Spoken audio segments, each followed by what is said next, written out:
আপনারা দেখছেন Assam prime news 24x7 খবর পড়ছি আমি সুস্মিতা। সোনাইয়ে ঐতিহাসিক বিজয় মিছিল, নবনির্বাচিত কংগ্রেস বিধায়ক আমিনুল হক লস্করের। প্রায় ২৭,০০০ ভোটে জয়লাভের পর এবার নিজের বিধানসভা কেন্দ্রে বিশাল বিজয় মিছিল করলেন সোনাইয়ে নবনির্বাচিত কংগ্রেস বিধায়ক আমিনুল হক লস্কর। রবিবার তার নিজ বাসভবন থেকে শুরু হওয়া এই বিশাল বিজয় মিছিল গোটা সমষ্টি পরিক্রমা করে শতাধিক গাড়ি ও হাজারো সমর্থকের উপস্থিতিতে গোটা এলাকা জুড়ে উৎসবের আবহ সৃষ্টি হয়। ঢাকঢোল, স্লোগান এবং সমর্থকদের উচ্ছ্বাসে মুখর হয়ে ওঠে সোনাই বিধানসভা কেন্দ্রের বিভিন্ন এলাকা।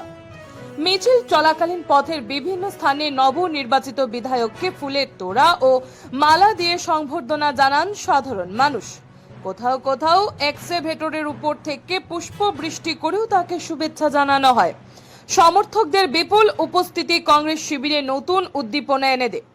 বিজয় মিছিলে অংশ নিয়ে বিধায়ক আমিনুল হক লস্কর বলেন, সমষ্টির উন্নয়নে আমার প্রথম লক্ষ্য, মানুষের আশা আকাঙ্ক্ষা পূরণে আমি সর্বদা কাজ করে যাব।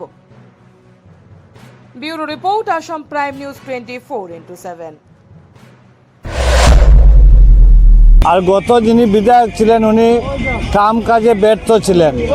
এই ব্যর্থতার কারণে মানুষ ভোটাররা স্বতঃস্ফূর্তভাবে ভোট দিয়েছে আমাকে। আজকে যখন বিজয় র্যালি বার হয়েছে, প্রত্যেক জায়গায় মানুষ থেকে ঘর থেকে মানুষ বার হয়ে উষ্ম সংবর্ধনা আমাকে দিচ্ছে। আজকে এই অঞ্চলের মানুষকে সোনাই নতুনভাবে এই অন্তর্ভুক্ত হওয়া ভোটার, তারা স্বতঃস্ফূর্তভাবে ভোট দিয়ে আজকে যে আমাকে নির্বাচিত করেছে, এর জন্য এই অঞ্চলের মানুষকে আমি ধন্যবাদ দেই। আর এই অঞ্চলের ভোটারের কাছে আমি ঋণী হয়েছি।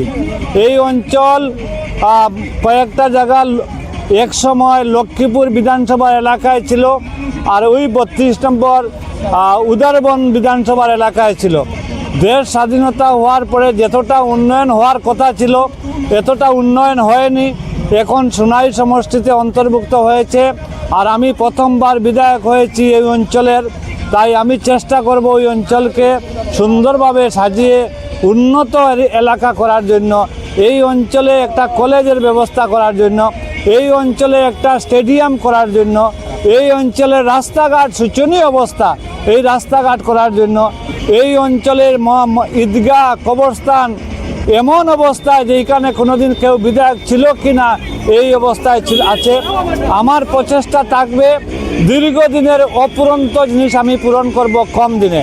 ধন্যবাদ।